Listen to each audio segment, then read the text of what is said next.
Ay, nako. Ewan ko, issue ng taon ito. Kakapasok pala ng 2025. Mag-statement ka na lang na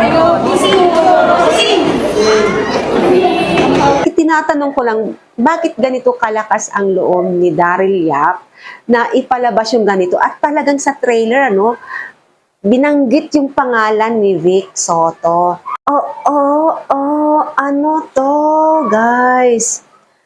Alam nyo bang kinasuhan si Daryl Yap ni Vic Soto ng 19 counts of cyber libel?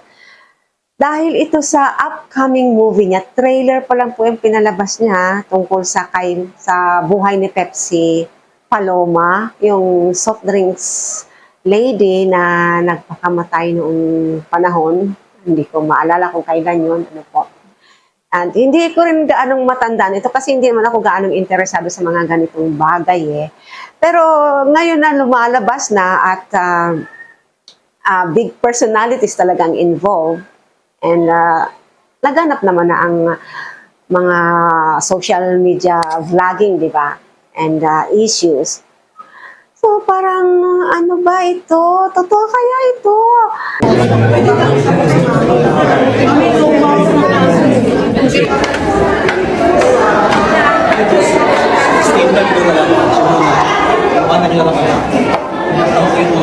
mag-statement ka na lang na